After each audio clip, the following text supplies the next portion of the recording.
Hey, thank you for taking the time to watch this video. We already spoke over the phone, and so I figured it'd be nice for you to be able to see my face before our call and for me to actually tell you a little bit about myself.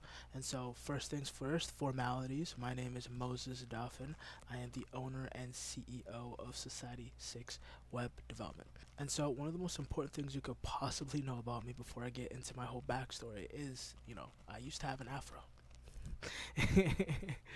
And so I ended up cutting it off because it was too high maintenance. I even turned it into curls at one point, but nonetheless, into the actual important stuff.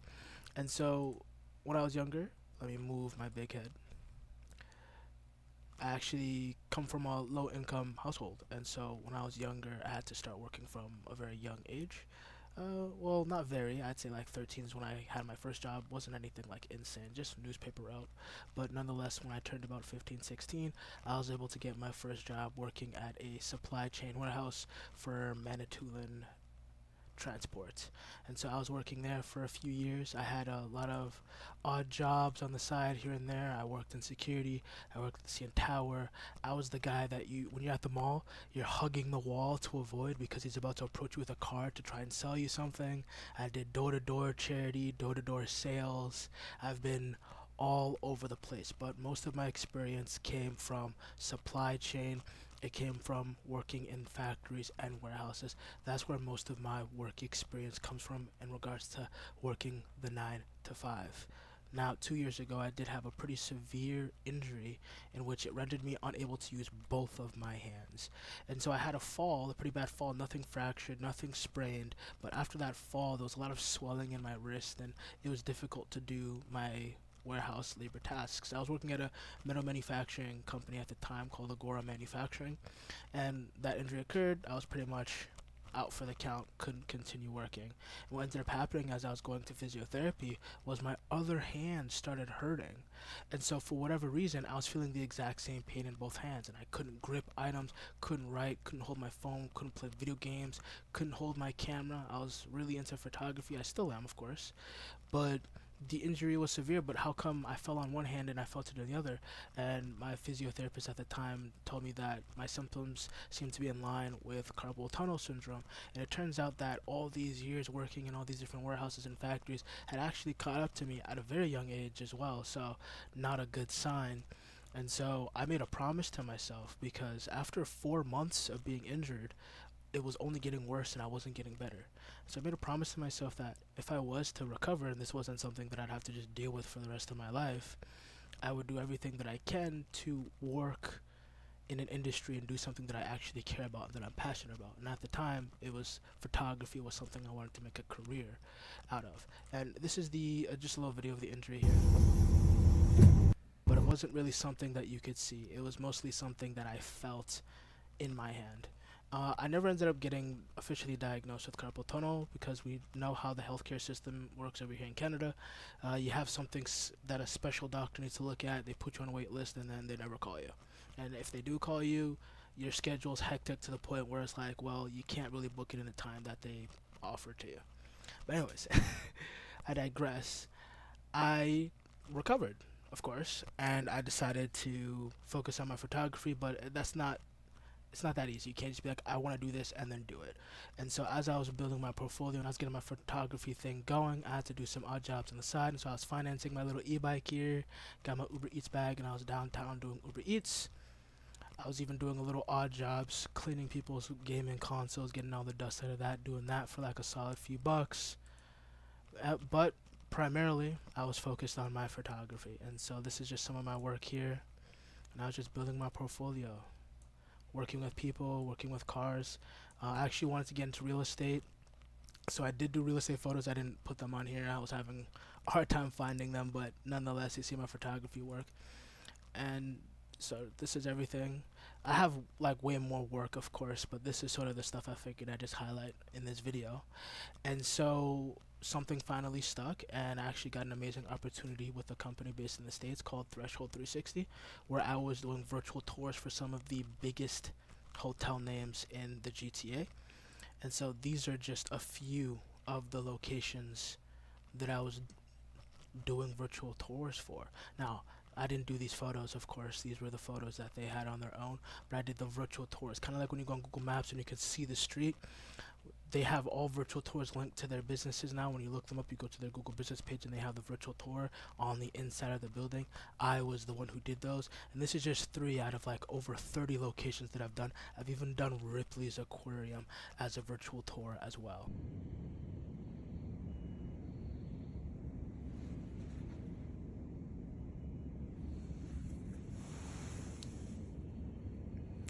So these were the kind of views that I was getting to see on a very frequent and daily basis. These are some photos from the exact same day. However, something I did have a realization. I finally got the job that I wanted.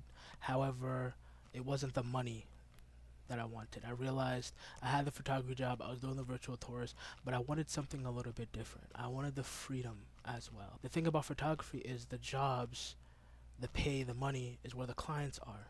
And I wanted to be able to be anywhere and still be able to service and help my clients. And so that's how I came to the idea of SMMA. And I created my business, Plumbing Arsenal. And I was your stereotypical person sending you emails and DMs on Facebook and Instagram going, please let me run your Facebook, let me run your Google ads. And with enough volume, I was actually able to get someone to say yes, but there was a caveat. They wanted me to make them a website first. And so I did. And they loved it. And I felt like I was on cloud 9. I felt like the gamble that I made on myself finally paid off. They paid me for the website.